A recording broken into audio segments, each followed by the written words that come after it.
I live in one of the most arid cities in the world, one of the hottest, it is the hottest city in the United States. We get about 8 inches of rain a year. That's our expected precipitation. 5 3/4 of them came on this day. And this is what Interstate 10 going through Phoenix looked like on September 9th. It's an unusual event because so much rain came all in one 24-hour period at once. I went to the depth, duration, frequency diagrams. I said, geez, what kind of storm is it that we had? These are the curves that NOAA provides us, and this is where I plot the rainfall from that storm. This is what they mean when they say off the charts. This is what they're referring to. We don't have a depth, duration, frequency curve that goes out to about the 2,000-year return period. So I'm just guessing. I'm sort of extrapolating from the data that NOAA gives me. Now I ask myself, where do we get data on the 2,000-year storm? The only place I know where we can find that is the book of Genesis. That's the kind of storm that we had in Phoenix 2014. And it leads to these headlines where you say, oh, it's once in a million, not once in a century anymore, once in a millennia kind of storm.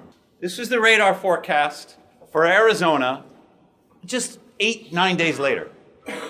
And it's the same storm. And that's because once a weather pattern sets up, if it persists, it will continue to generate the same kind of weather.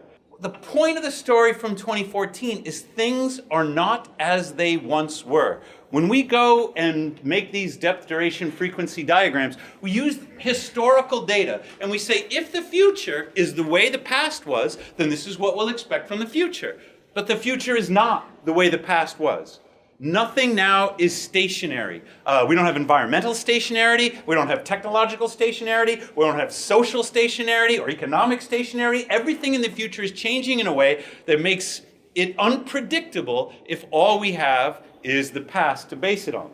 This is a book, The Failure of Risk Management, How to Fix It. It's still optimistic about this paradigm of risk. It says we just did it right, then we would be able to avoid some of the catastrophes that have happened. This is a different view, one of my favorite authors, on even if we understand the risk paradigm, it will fail us because we will constantly be surprised.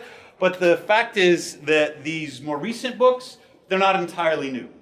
Perrow gave us this concept of normal accidents way back in the 80s. When we're living in complex socio-technological systems, surprises, and there's going to be bad surprises, are going to happen. So the question is, how's our risk management doing?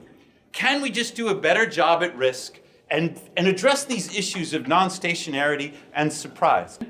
I was landing in Washington, D.C. a few weeks ago. Washington, D.C. got an inch of snow. And this is what Google Maps looked like. Every single interstate is red. That's an inch of snow. And it shut the city down. As it turns out, it was probably a good thing because they were forecast for 30 inches of snow just 3 days later.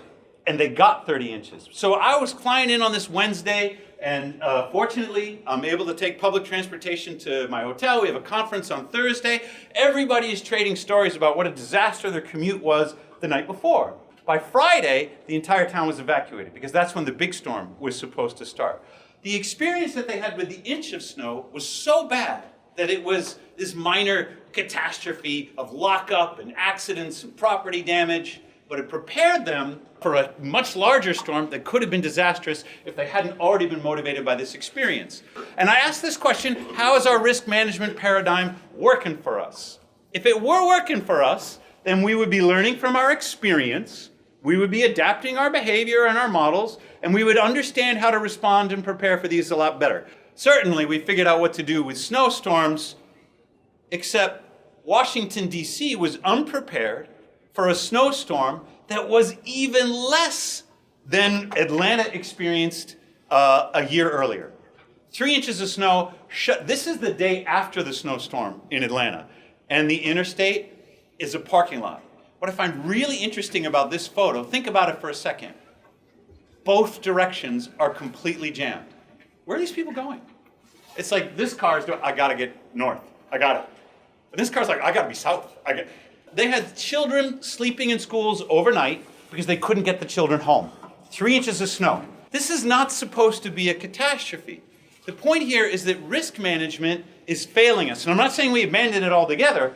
I'm saying we're unable to respond to what are becoming increasingly normal stressors. So what's the answer? We're back to Phoenix. This is the Phoenix headquarters of the Flood Control District. And you can see what's happened. They're flooded out. So we've created this fun internet meme. You had one job. The answer is not more risk, because that's what we've been getting for decades. And it didn't used to be this way. It used to be that we understood risk in two different contexts, both as a noun and as a verb. So I went to Google Ngram Analysis, which is a really fun tool. And I said, okay, how often does risk appear as a noun, and how often does it appear as a verb? And both uses in the English language were about steady, noun dominated, but we still use risk as a verb. Should I risk it? You're coming up to an intersection and the light turns yellow. Do you risk it by driving through? Or do you just slow down and wait for the next green phase? However, in the late 60s, use of the word risk as a noun took off. And it became the official policy of the federal government to objectify risk. That is, to think of risk as something objective that could be scientifically determined and then, in some other value-laden process, managed and minimized. So now we see the dominance of this objectification of risk and how it has overtaken the verb form.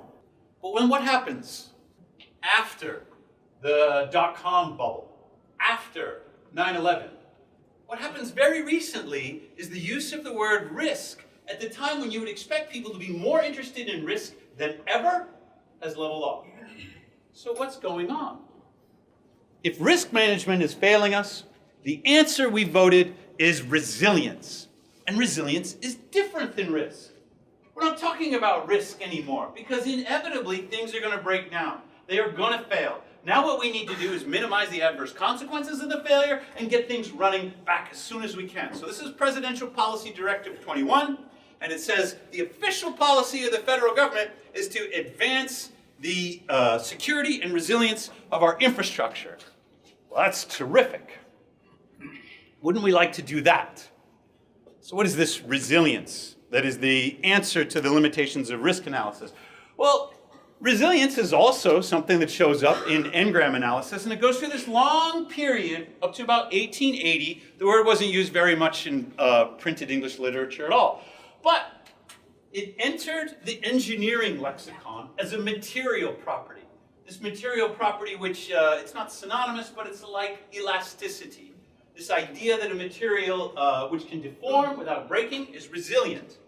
And sure enough, it persists throughout the Industrial Revolution in this material sense until something really funny happens. Resilience also explodes in our printed vocabulary. And that explosion is partly due to and exemplified by this 1973 paper by Buzz Holling, which took resilience out of the engineering context and applied it to ecological systems. This idea that systems are complex and they adapt under stress, and that adaptation in response to stress can cause changes, or it can cause the system, it can be a way that the system persists even under the stress. So we're now talking about resilience, or we're writing about resilience, more than we ever have. And sure enough, after the burst of the internet dot-com stock bubble, after 9/11, the use of the word resilience took off even as risk was stagnating. So now everybody's talking about resilience. We have the Presidential Policy Directive, we have some other policy directives after that, we have this National Academy's report on disaster resilience, and I've copied for you some of the recommendations from this resilience report. Blue Ribbon National Research Council panel, and what do they tell us?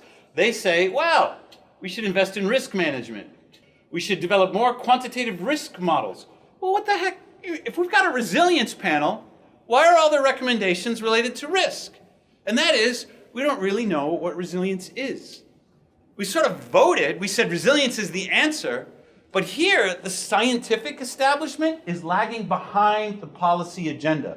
We haven't given our policymakers and practitioners enough understanding of how resilience works and what it is for them to put into practice the policy directive. So we got to figure out what resilience is.